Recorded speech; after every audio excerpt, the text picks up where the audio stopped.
A little boogie first thing in the morning, baby. Yeah, that's called the Leonard boogie. You've heard of the Satch boogie, right? Joe Satriani.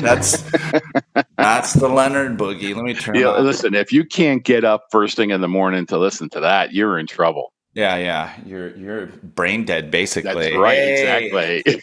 welcome to IoT Coffee Talk. Oh my Is god. it already? If the Southern boys got sweet tea ready? That's the wrong drink, man. Hey, Yeah. by the way, man, how Yes, is sir. everything going in Florida? I mean, I guess that's what we have to talk about. Oh, I 'Cause got you and other I subjects. yeah, we just hit the record button and we're wondering what the hell do we talk about in this episode. And you got to really be concerned about how things are going on in Florida because there was a massive hurricane there, right? Yeah, What, we were Hurricane Ian? very fortunate on the East Coast side to not get anywhere close to what those guys on the West Coast got. It's a God works in mysterious ways, man. It just devastated these people. They'll never be back in their homes for years. No. You Wow. talk about bridges that have to be built, and where are you taking all of that concrete and stucco and wood and garbage from Sanibel and Fort Myers Beach, and just where does it go? I mean, and then how do you start all over again? And Yeah. you got to get crews, so many construction crews to get down there to do all that. I mean, you're talking about massive amount.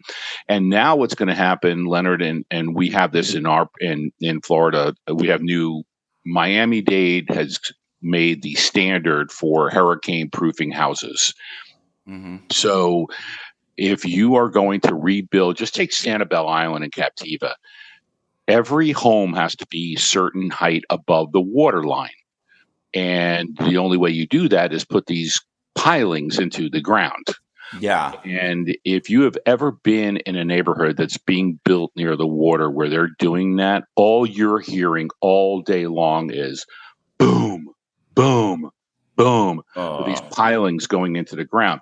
And how many of those machines? So if you want an investment, go find out who's building those freaking piling machines, Yeah, no kidding. because they're going to need a lot of them to continue to build that whole area back up to get it above ground for homes and stuff like that. So Yeah, it's just insane. amazing, amazing. But But it reminds me of. Do you ever watch that movie, The Fifth Element, with Bruce Willis? yeah. It's weird. It's one of the most underrated movies ever. I mean, for those of you who haven't watched it, and it's going to be the younger generation who, Yeah, of course it is, massively love our show. You know how all the young ones, all 27 show, right? of them. Yeah.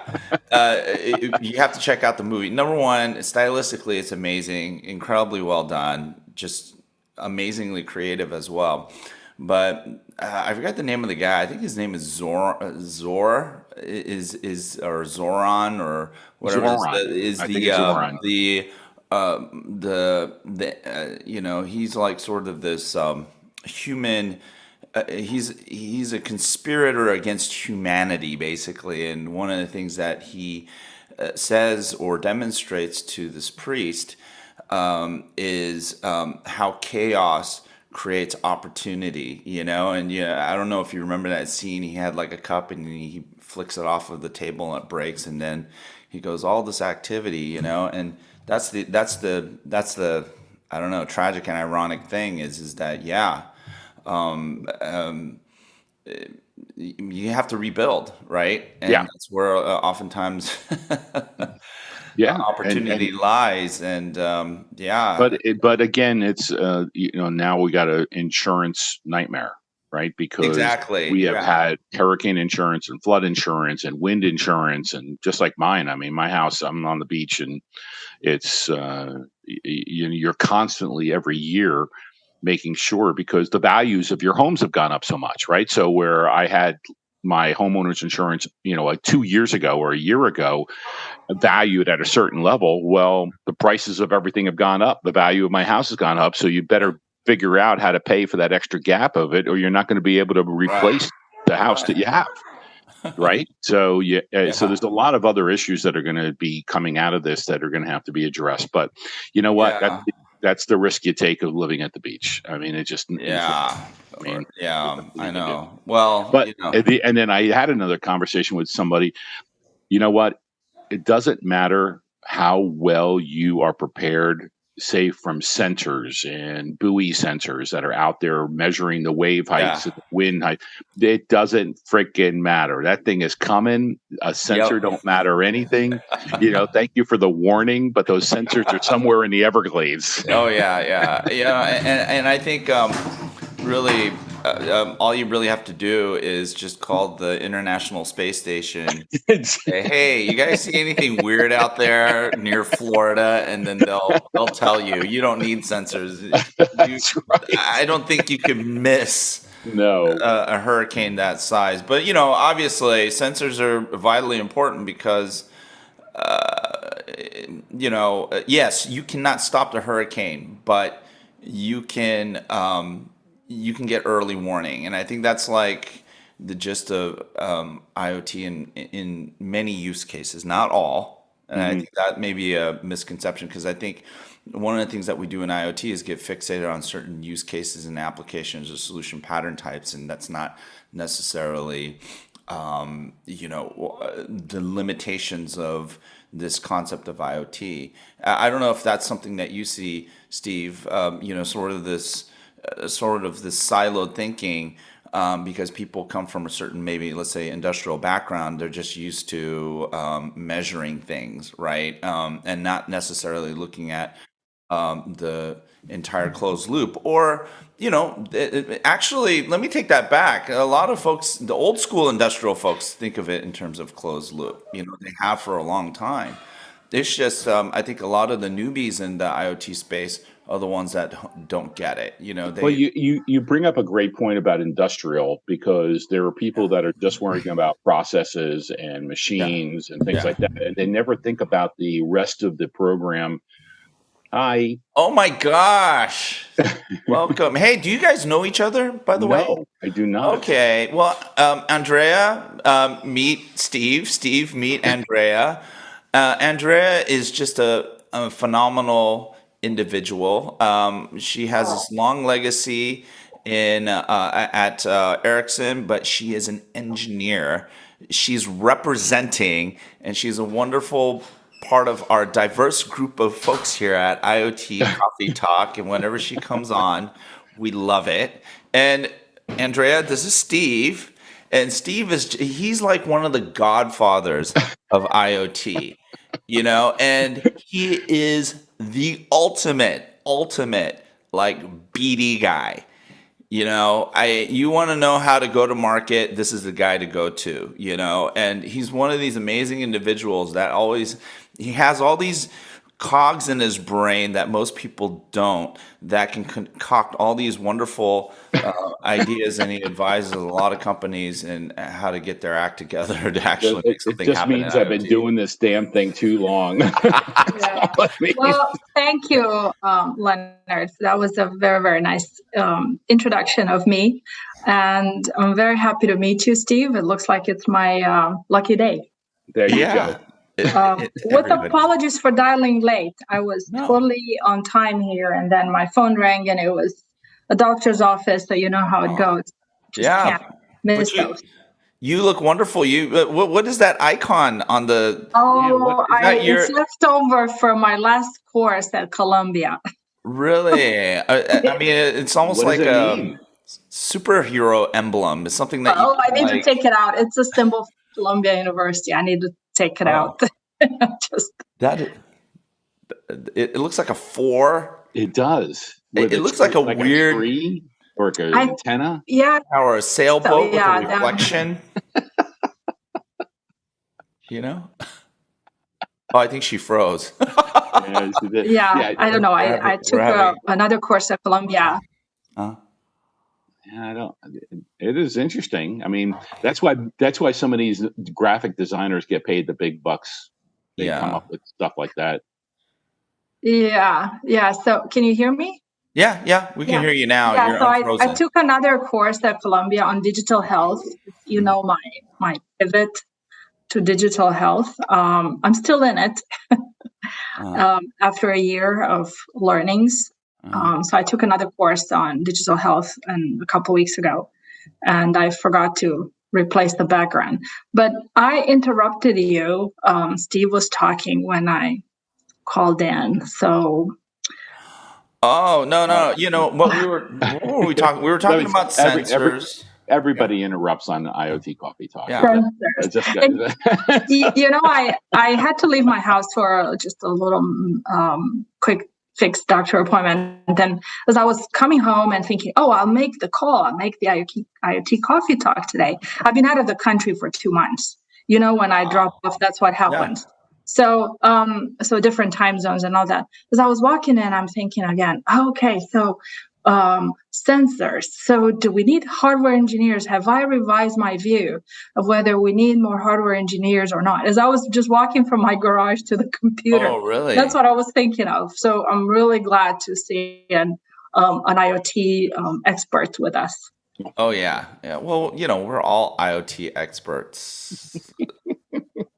I get this screwed up. I wanted to be one. Weird. Yeah. I wanted to be one. I desperately wanted to be one as soon as IoT kind of came into when I was working at Ericsson. I no longer work there, Steve, but in 2015 and 16, I desperately wanted to become an IoT expert because I just loved what I was seeing. And I started looking from the inside out, right? From the first the goal, what is IoT about? And then I looked inside, not the full architecture. I looked inside the radio access network to see how can that radio access network provide what is needed for IoT.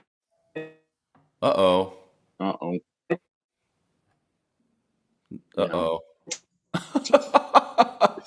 See, this is what happens when you do things over the internet. That's right. That damn internet.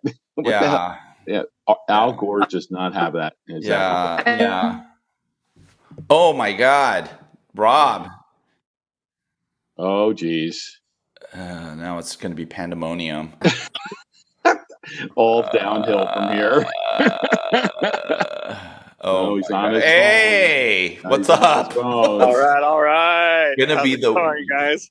weirdest episode ever, dude. It is so fragmented and convoluted. Yeah? We have wow. Yeah. Is that only because I'm on now? No. I mean, it's like horrible. We have like Andreea, an image of Andreea frozen here. Poor Andreea. Okay. Now we just lost her. I think she's gonna. So this just proves to everyone that you cannot do intercontinental remote surgery over the internet. over 4G LTE. Yeah, and I have friggin' fiber to the home. I have like a gig up, gig down. I have. There's no excuse, but it's the internet. It's the internet. Hey, wow. Interwebs. Exactly. Yeah. What's up, man? So you're at the edge computing something or other?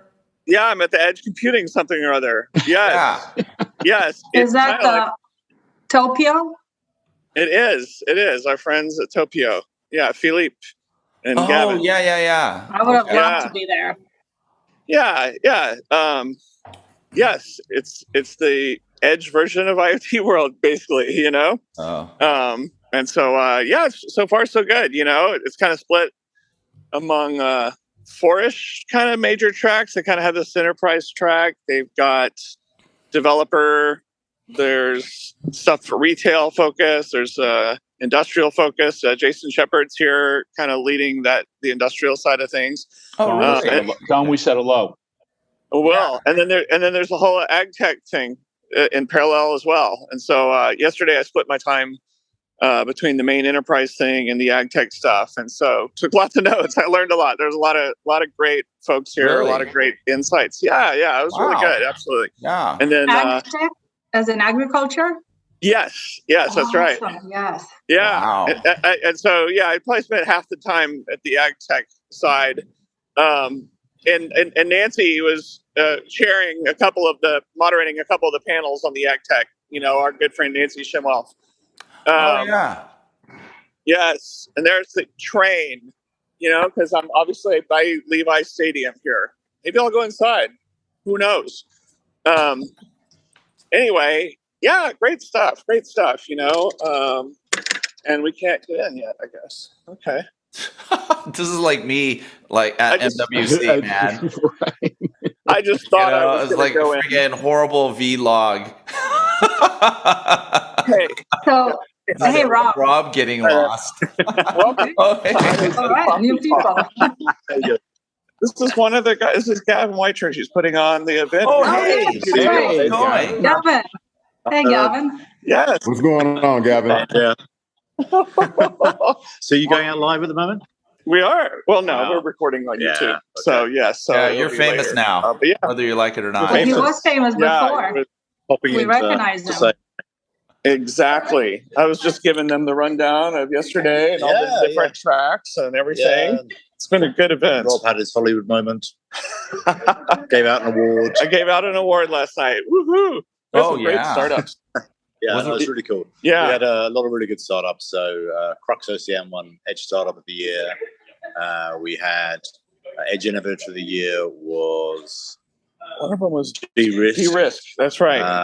Edge Rising Star of the Year was Precision AI, which is using drones for agriculture. Right, yeah, they were good. And I saw them in the ag tech deal. They were on one of the panels. And then Edge Native Application of the Year was Audience, which is really interesting, kind of wavelength-based application for rich media. Pretty neat stuff. Yeah, wow. It's cool. Yeah, really good. A lot of great innovation. Yeah. I know. So it's good to bring all those people together here. And then Kaniz Mahdi was Edge Woman of the Year. So she's SVP for Innovation at Deutsche Telekom. Wow, ex-Ericsson. Yeah. Former colleague of mine. Yeah. Everybody's ex-Ericsson. Yeah. Seems like I don't know what that means. I think maybe the best are ex-Ericsson. Okay. I know we're recording. Of course. That's right. Yeah. Oh my gosh. Yeah. Such great stuff. Yeah. Okay. Cool. Good to see you guys. All right. Thanks very much. Yeah. Thanks. Awesome. Woo-hoo. He's famous now. Exactly. And what's so up, we have our roaming reporter. That's right. Well, usually Leonard's our usual roaming reporter, but it'll be I mean, think about how many events we all collectively go together.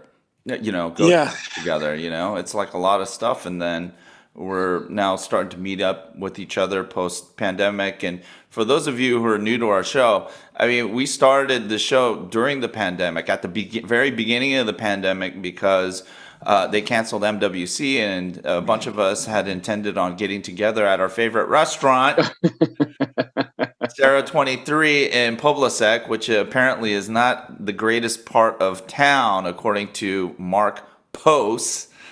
Poos, not Poos. Yeah, Poos. I thought it was Poos. Well, you were reading into the I mean, come on, you guys. When you first read that thing, you know it. You read it as Poos. Right. It's like Jersey guys. It's Poos. Yeah. That's right. Don't act like you guys know. Yeah. So if you speak Castellano Espanol, then yeah. Now I could always veer off, and instead of going into the Edge conference, I could go to the Santa Clara Fire Department retirement breakfast. So there's always that. Now, if you walk in there and start interviewing people, you have now reached a new low. So there you go. I'm going to go hang out with the firefighters, the real heroes. Yeah, well, they're the original. They're the original users of sensors, right? Fire alarms, Absolutely. Smoke detectors. They do all the good stuff. You could basically teach the history of IoT, hang out with those veterans. Absolutely. Absolutely. It's all good. Yeehaw. Wow. Hey, Bill, you're indoors now in your new house. Yes. That's one hell of a fan. I thought the echoes. You know what? I thought that fan was much bigger. I thought you bought like some gigantic ass fan. No, that's not it. That's the one that came with the house. You're talking about the big ass fans. Yeah, the big ass fan. Yeah. It's that's a 9-foot fan. It hasn't been installed yet.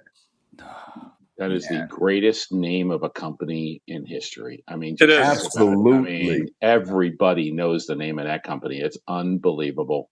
and they can get away with it. It's not been untwitterized. So because it's true. It's true. I mean, those are some big ass fans. Is that really the name of the company? Hell yes, it is. Yes. Yeah. What? Big ass Look fans. it up. Yeah. I've never heard of it. Oh my god! I was just joking. Great. I was just being crass. No, it's a Texas-based company. I met them back in 2013 in Chicago, and I saw the fans, and I was like, I've got to have one, and I bought one then, and now I'm outfitting this entire house with big ass fans. Oh yeah, they are unbelievable. Love it. We have them in our warehouses and everything else. I mean, we have 15-footers, 20-footers that are 20-foot blades. Yeah. I mean, it's unbelievable. Yeah. So, I think that we should film another sequel to Final Destination using big ass fans. Yeah. They look like airplane blades. Yeah. Yeah. I've seen them at Costco's. They have, I mean, I don't know if they're big ass fans, but they are big ass fans. These fans. I mean, they're like 20 feet wide. It's like, and they're designed to, like you were saying, was it last week or a few weeks ago? Designed to push a ton of air. That they do. And Costco warehouse is a very very big area. Yeah. And luckily, we got a big ass IoT Coffee Talk, so that's good. Yeah, that's cool. Are we changing the name? We should use the word "big ass" in front of everything. anything to increase viewership.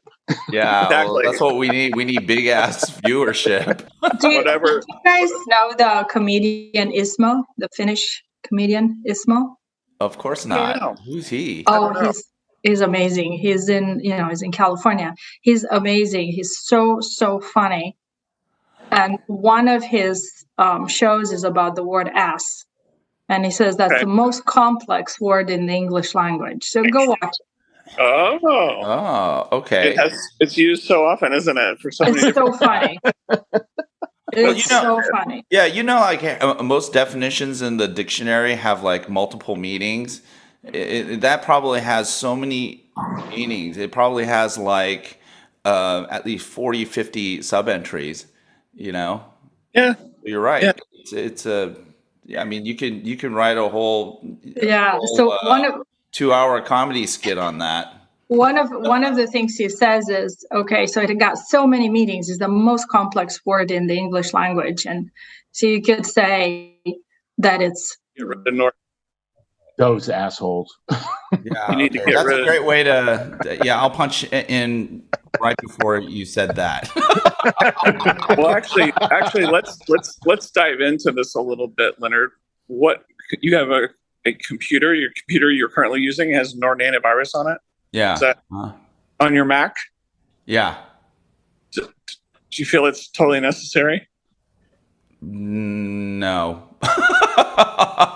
Well, how would you know? I don't know. Well, but I mean, it depends. It depends on how deep you want to look at it, right? I mean, so like, I don't use Norton antivirus. I use Avast specifically because of the logs that I can get to kind of see what's going on. Yeah. Now, if you're in tune enough, you can literally set up alerts and be sent alerts when unsolicited traffic comes in and things like that. Yeah. So it depends on how deep you want to look. But just because you have a Mac, I think it's a misnomer that Macs don't get attacked. Oh, right. They do. I mean, they absolutely do. Yeah, they do. I mean, you know what? Honestly, I do think I do think that they serve a purpose. There is some utility in it. But my problem with it is that oftentimes Norton will exhibit strange behavior, like what it's doing right now. It cut off the session and it blocks applications and just keeps throwing up alerts and I didn't even change the configuration. Right. I didn't change the settings, but it exhibits this really awkward behavior, which is super annoying. So anyways, apologize for that. I think you're absolutely right. Macs are not necessarily safer or immune from cyber attacks or whatever. I mean, that's a total myth. I mean, everyone has to exercise hygiene and sensible cybersecurity measures on all their devices. But if anybody from Norton is listening to it, stop with the pop-up upgrade ads. Man, oh man, what a pain in the butt. Just the fact that it's 2022 and the word Norton is still in the vernacular is very impressive to me. I agree. Completely agree. Because we're using Norton for DOS, Yes. Yes. I use Bitdefender. Yeah. And I get the same pop-up ads. But do you guys know Bitdefender is a Romanian company? Headquarters is not too far from my mom's house. Oh, that's cool. Yeah. That's good. I mean, I would expect them to know a lot about security. Yeah. Yes. Right. Yeah. You would think. How was your big trip to Romania this summer? Oh, it was very good. It was quite successful. 2 months, almost 2 months. Oh, wow. That's a long time. I never go for that long. So I always just, go for 4 weeks or so, and then I extend if needed. So that's what I did. I had to extend. Okay. Yeah, just because of my mom's health issues. But I think we're getting somewhere. So that's why it was very good. But thank you for asking. Yeah, no, that's really cool. And, I now and then I think of Romania still has big agriculture, and it was an agriculture country many, many years ago, and lots of crops. And sometimes I think about what you do in Romania, and I think, what would it be like to take all these solutions to Romania? I mean, there are some there, right? I don't know the details. I'm not into it, but maybe we should. But yeah, talk is cheap, right? I think. I mean, from a tech perspective, I use developers from Romania regularly because they're good. Yeah, Ukraine. Really good developers. Yeah, my team when I was at Ericsson, we had a big group in Bucharest. Yes. Yeah, absolutely. Yeah. I've only been to Bucharest once. It's been a while. That was back when I was at Microsoft. And I love the Lithuanians. The technology that's out of there. Yeah. First time I went to Vilnius, I mean, the Vilnius people, I didn't realize that why Vilnius is such a technology-based city. It's where the former KGB technology university was. Really? I had no idea. So all of the youth in Lithuania and Vilnius University are ex-KGB technology kids. Their parents were in it, and now they're the kids. And so I brought 12 Lithuanian companies, technology companies, to the U.S. over the last 20 years, and they're unbelievable. Really, arguably Russians have the best mathematicians, that whole area, and it's simply because of the way that they teach math. And there's a lot of Asian countries that they know about Russian math programs, and they send their kids there because it's just it's a better way of doing. And when the Cold War ended, all those guys went to Wall Street. Yeah. And then you got high frequency trading and dark pools, and they all work for Goldman and everybody else. Yeah. But hey, I wanted to do a little bit of retrospective here. I posted this this comment or this topic on LinkedIn, our internal chat. But it's isn't it weird that now we're talking about chip glut, oversupply, and I wanted to get your guys' thoughts on that, because actually about a year and a half ago we had a session on the chip shortage, and we talked about this happening. Yeah, we did, and how if we didn't really look at the situation with clarity, we would end up in a situation where all of a sudden we have a surplus, and now we have billions, if not $1 trillion of investment going into building out fabs all across the world, and not just in the United States, Europe, but we're talking about China, South Korea, Taiwan investing even more money into capacity. It's interesting, right? So we don't have a chip glut today. You're just saying that we're investing so much money in fabs that we will in the future. Oh, no. There's actually some segments and categories of semiconductors where there's now an oversupply. It's not dropping the price. Yeah.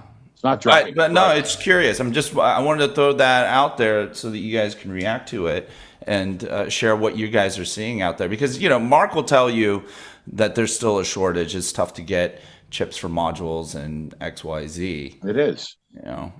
It is. I mean, and it's still hard. Yeah, it's still hard because even right now I just tried to order several thousand sensors from a large familiar company of ours, and we're 6 to 8 weeks for 5,000 sensors. And so just because the chips, the processors might be in over, stock, but that doesn't mean all the other, chips that are needed within that are there. So, right. But we knew this was going to happen, but we also knew that the price wasn't going to go down dramatically either. But I mean, it does sound like the timeline, the lead times have come in a bit, right?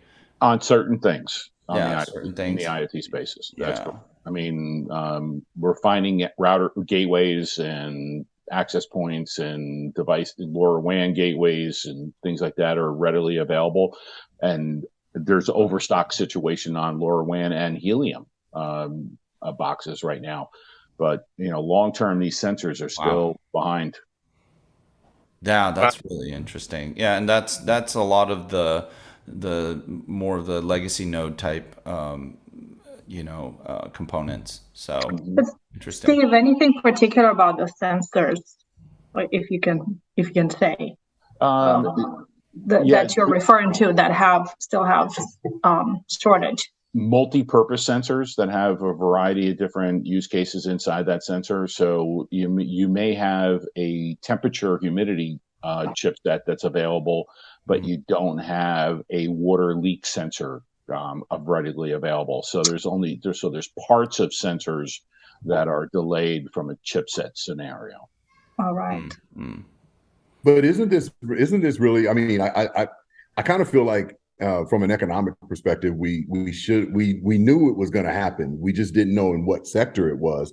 But it seems to me to be a process of correction, right? There's supply normalization, and that supply normalization is targeted on the largest use, products. And so the stuff that's not largely used doesn't get the attention from a fab perspective. And now we're starting to see the normalized activity. Things are starting to pick back up. People are starting to do more things. And the things that were laggards are still lagging. And that's where you're feeling the pain now, much more so than the greater demand chipsets, which, would be more along the lines of your modems, like you said, your gateways and things like that are being used. It just seems like that's the case to me.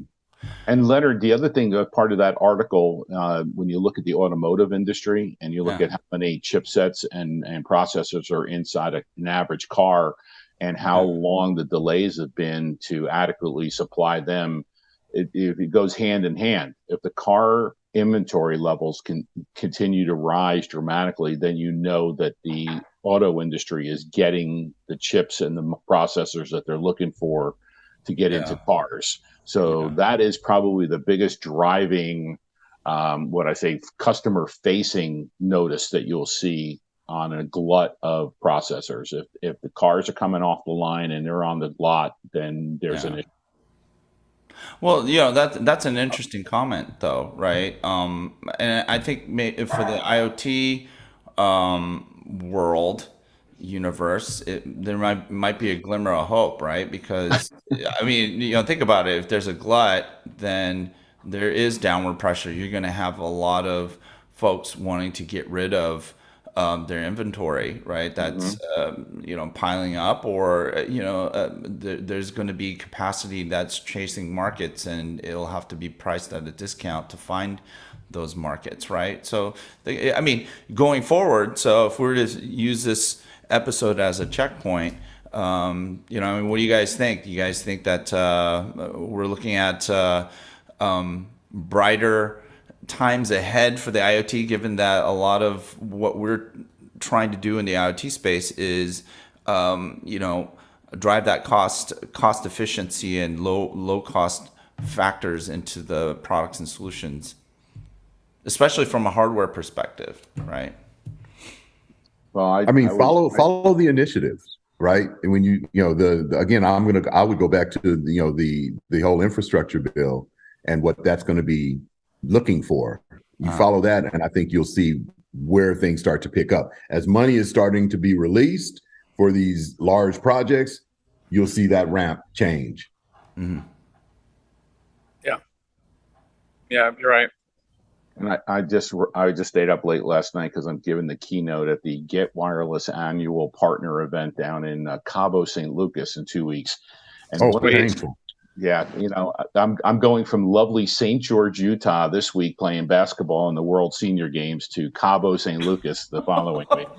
That's like my wife is like going, seriously, really? This is what you do? This is the life you have? This is what you do. Yeah, but and Leonard, one of the things that I said I'm saying in my keynote as it relates to the industry is around, okay, we're in quote unquote a recession period, we're quote unquote inflationary period, quote unquote, now we're going to have a glut of things. And how does that affect the IoT industry? And what I'm saying in the speech is that many of us elder statespeople that have been a part of the IoT M2M business for decades have lived through so many of these crappy periods. Yeah. And I can only say it's a blessing to be in IoT because you still continue to prove out and solve customers' problems with IoT and sensors, regardless of the economic makeup of the current world we live in. And so there's never really been a huge downturn in the IoT space. If we are able to continue to get chipsets and modules and things at a halfway decent, reasonable price and sensors included, the applications are there. The use cases are there. I mean, Rob's got it. I mean, we're still going to grow stuff on trees and in vineyards and plants and things. We're still going to need smart agriculture. Nothing's going to change around that. The only thing may change is the business transaction. CapEx versus OpEx, long-term recurring revenue versus not. I mean, so I think the business modeling may have to be adaptive a little bit. But functionally, God, it's been a great place to be for decades because of that. I think that's interesting because I've heard this. This is like the third or fourth time just in these 3 days that the conversation has shifted to the recession, and I'm like, so I agree with you in terms of being in the IoT space and everything. I'll be honest, I didn't know that there was a recession, to be honest, because business on my end is flying. Yeah, and it's shifting. So when I look at the recession, I think that's North America centric, and then specific market centric.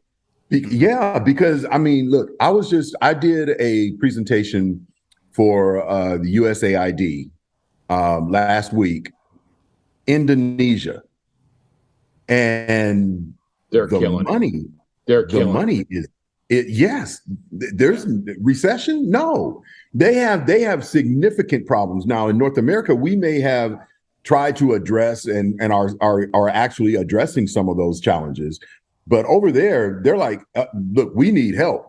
One of the examples was how long it took for them to get a signature on a document that had to go from one part of the city to another part of the city. One person, 8 hours, one signature.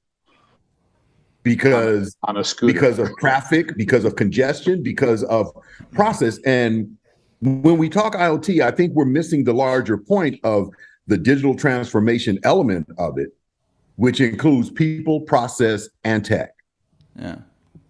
So I'm not seeing, I'm not seeing a global recession. I'm seeing more of a local recession.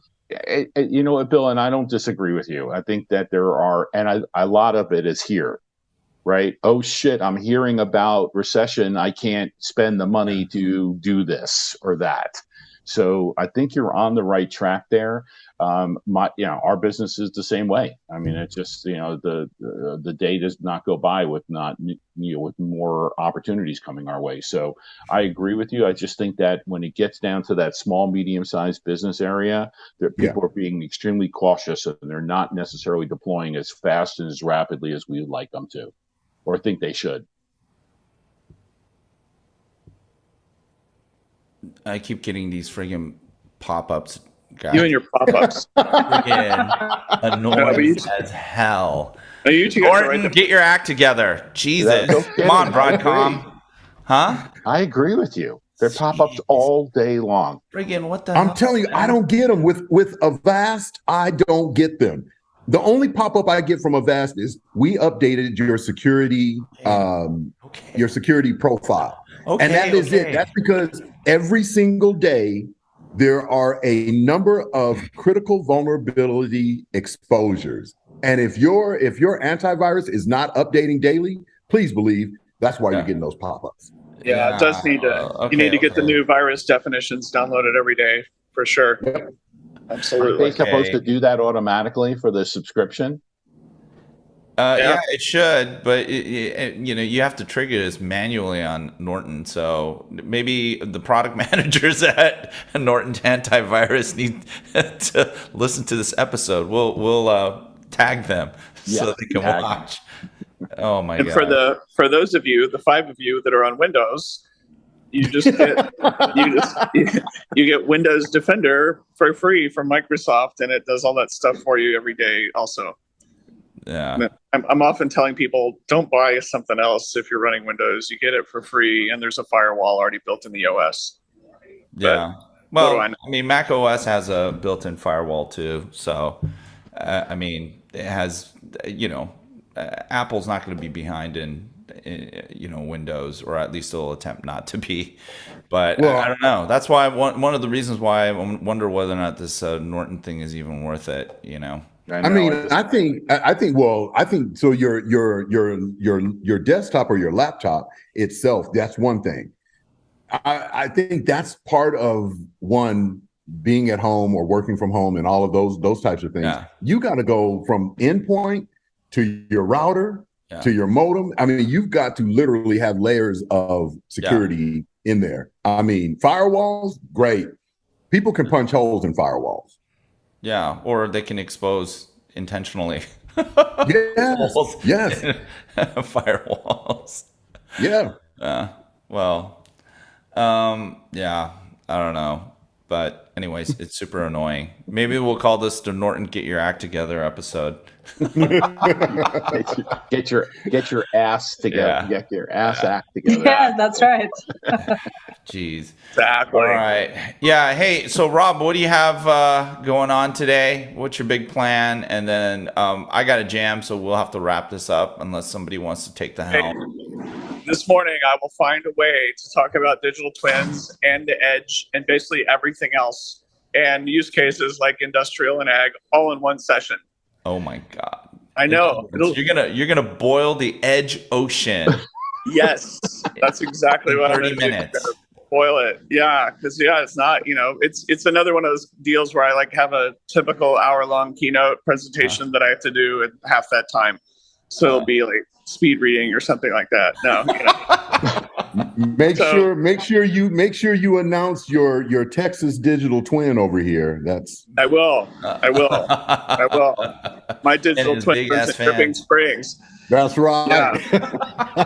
and this really is the big ass fan, episode, dude.